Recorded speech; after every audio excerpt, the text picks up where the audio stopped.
Vamos para mais um Papo de Ruminante, aquele assunto que você rumina para melhorar o seu conhecimento. Eu sou Ana Paula Lopes Marques, professora do Departamento de Medicina e Cirurgia Veterinária do Instituto de Veterinária da Universidade Federal Rural do Rio de Janeiro e também coordenadora do Grupo de Estudos Liboves.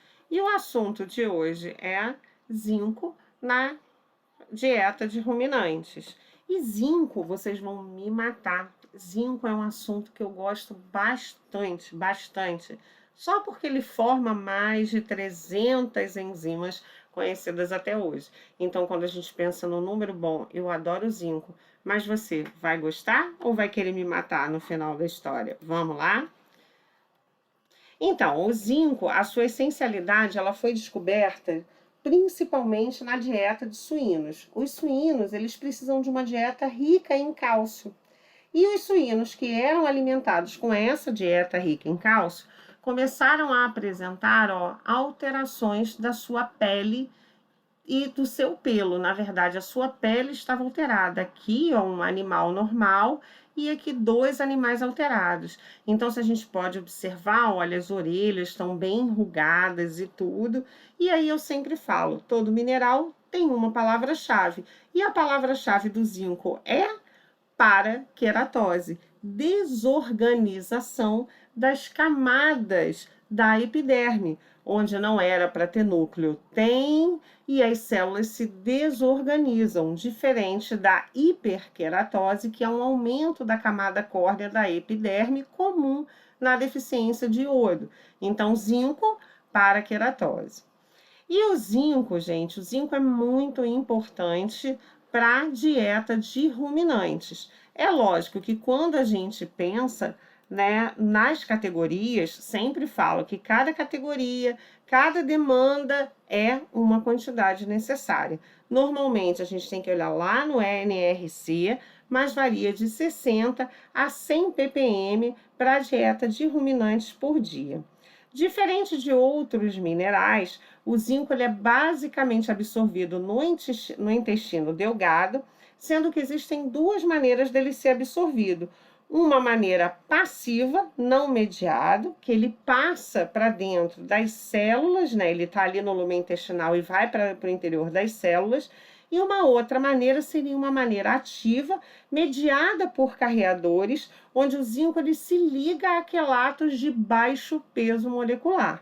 Então, dessas duas maneiras, o zinco chega às células, é absorvido no intestino delgado do ruminante. A absorção vai ser invariável, geralmente com a idade. Então, um animal jovem, ele pode absorver a mesma coisa que um animal mais idoso. Mas o que acontece? Existem fatores que facilitam a absorção desse zinco. Um desses fatores são os aminoácidos, principalmente histidina e ácido glutâmico, a lactose, e olha que fantástico, o leite é pobre em zinco, porém a lactose, ela facilita com que esse zinco seja absorvido pelo intestino do bezerro. E presença de quelantes de baixo peso molecular, como citrato, picolinato e EDTA. Já a redução da absorção do zinco pode acontecer nas dietas com baixa quantidade de proteínas, polvo e pova, para tudo. Lembra da sazonalidade dos nossos capins. Lembra da nossa forragem envelhecida, lignificada, com baixo teor de proteína, com baixo teor de energia no inverno. Então, a gente pode ter um probleminha de zinco também nessa época, além de outras épocas do ano. Presença de quelantes de alto peso molecular, como fitatos e fibras, mesmo o ruminante, ele tendo uma facilidade devido à sua microbiota de digestão desse fitato, o fitato é um antinutracêutico, ou seja, uma substância que vai atrapalhar a digestão de alguns componentes, a absorção de alguns componentes, e o zinco está aí.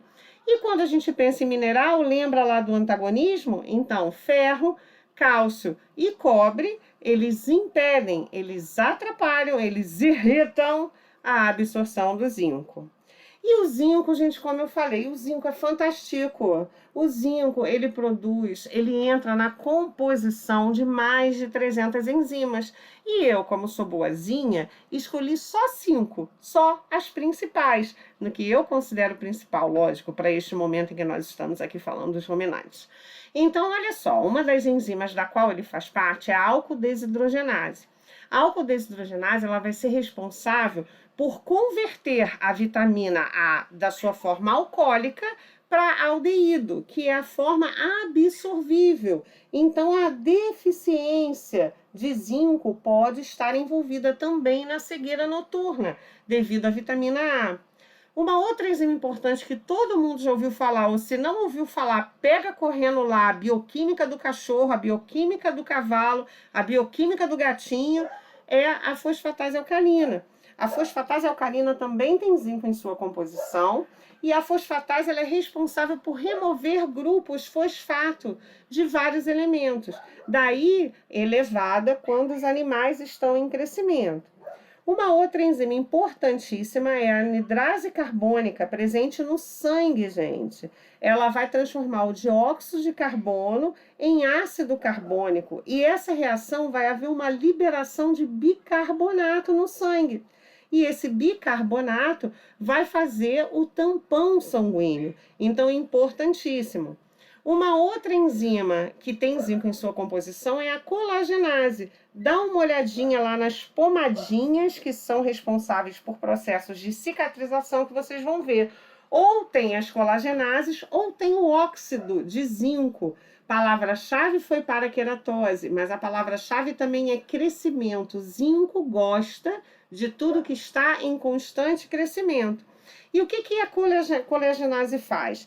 A ferida, quando ela começa a ver o processo de cicatrização, esse colágeno formado no interior da ferida vai absorver sujidades, então vai ficar grudado ali sujeira, bactérias e diversas coisas. A colagenase ela vem remodelando, destruindo esse colágeno, fazendo com que a ferida cicatrize mais rápido. E a superoxidismutase, importantíssima quando a gente pensa nas espécies reativas do oxigênio, responsáveis pelas oxidações de membrana, responsáveis pelo envelhecimento precoce, principalmente porque é ela que inativa o radical superóxido. Então, essa destruição, essa inativação do radical transforma o zinco também num potente antioxidante. E como eu falei, tudo que está em crescimento é importante para a replicação, para o crescimento, para a diferenciação celular. E aí ele se torna indispensável para o crescimento de pele, olha a paraqueratose aí, gente, mucosa intestinal, os animais eles podem ter diarreia constante na ausência do zinco na sua dieta, na deficiência do zinco, sistema imune, então rebanhos com deficiência de zinco tem histórico de muitas doenças acometendo os rebanhos, principalmente as doenças respiratórias. As gônadas, então, a crescimento testicular, touros com testículo menores do que o normal, podem ter deficiência de zinco. E também na medula óssea. E aí a gente vai para essa distribuição. O zinco, ele precisa da metalotioneína para fazer a entrada dentro da célula e desempenhar a sua função. A metalotioneína, ela também pode se ligar ao cádmio, ao cobre e ao mercúrio. Essa metalotioneína, ela é produzida no fígado e uma das funções principais é fazer a mediação do zinco para dentro da célula. Lembra da história lá dos quelantes? O zinco, para andar de um lado para o outro, ele precisa estar ligado a alguém de baixo peso molecular. Ela funciona como um quelante, ela se liga ao zinco e faz o transporte dele através das membranas das células. A síntese dessa proteína especificamente, ela vai estar relacionada aos níveis de zinco da dieta. Quanto mais se tem zinco, mais se tem produção de metalotioneína. E ela vai ser então a responsável também por a homeostase pelos níveis de zinco no organismo. E lembra que ele gosta de tudo que está em crescimento? Anidrase carbônica, de 10 a 20%, ele está armazenado no plasma, na forma de anidrase carbônica, e também na membrana, né, das células.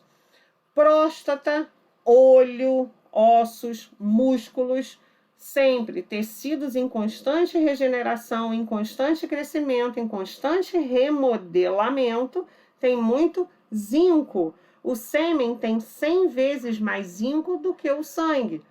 Testículos em tamanhos normais, testículos menores do que o normal, e também estabiliza membranas de várias moléculas, além de constituir alguns receptores, como os receptores para testosterona. Então, o zinco, assim, ele é fantástico porque ele tem 1 zilhão de funções, na verdade, mais de 300 enzimas conhecidas. E aí, o boizinho com paraqueratose. A gente aqui observa um pelo, né, mais embolado. As orelhas, aqui se observar, né, olha, os bordos das orelhas extremamente alterados, né, a pele ela se encontra alterada, grossa, descama, o pelo é feio, sem brilho, áspero, aqui, ó, essa orelha também. Se a gente observar, olha, as crostas presentes também nas narinas do animal, então bem característico da deficiência de zinco em ruminantes. Aqui mais de perto, né, a pelagem ela é fosca, tá com um pouquinho de brilho por causa do trabalho da foto, mas é uma pelagem fosca, é uma pelagem como se tivesse embolada. Aqui um animal que eu brinco que esse animal, ele é lá de Piraí, ele tinha poliesculhambose, né? Se a gente observar, depois vocês vão ver em outro momento, né, a deficiência de cobre, causando uma acromotriquia, ou seja, uma falha na coloração da pelagem. Então esse animal ele tinha, né, sinais característicos de deficiência de cobre, essa descoloração, áreas de alopecia, algumas até simétricas, sugerindo aí alguma bactéria, algum fungo. Bora estudar de novo. Anota aí, anota aí, anota aí. Quais bactérias e fungos podem causar lesões de pele e pelo em ruminantes? Bora estudar, vou cobrar, hein? Vou cobrar. E aí a gente observa áreas também crostosas, e esse animal ainda tinha histórico de fraturas, então era um poli esculhambado em relação, coitado, aos minerais. Aqui, pele, casco, chifre, tudo que está crescendo em velocidade acelerada. Então, rebanhos com muitos problemas relacionados a casco também pode ser zinco. Aqui, olha, um casco que cresceu desordenadamente, e aí chega esse casco aqui, essa unha que tá até torta, e por causa disso o animal pisando provavelmente lesionou o espaço interdigital e desenvolveu uma miíase, cascos crescendo desordenadamente fracos, olha, quebradiços aqui na ponta. A gente pode observar isso também. Existe uma doença em animais holandeses, principalmente, né? Lógico, quanto mais puro, pior. Então, relacionada à absorção de zinco. Esses animais, eles nascem com uma falha, né, para absorver o zinco, e tem o que a gente chama de paraqueratose hereditária.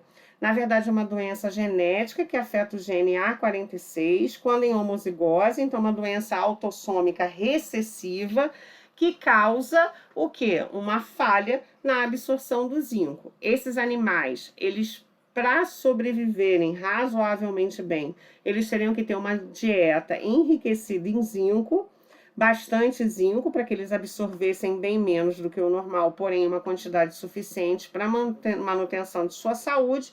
Porém, é recomendado que esses animais sejam descartados e jamais reproduzidos.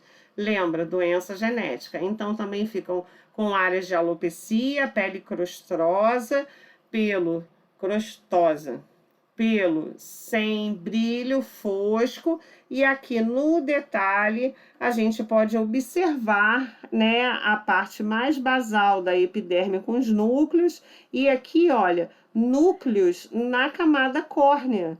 Então, o que caracteriza a paraqueratose é esse desenvolvimento anormal das camadas, desde a basal até a córnea da pele. Então, a gente consegue observar na histopatologia núcleos onde não deveriam existir. Isso é muito comum, isso é o que classifica, o que caracteriza, na verdade, a paraqueratose.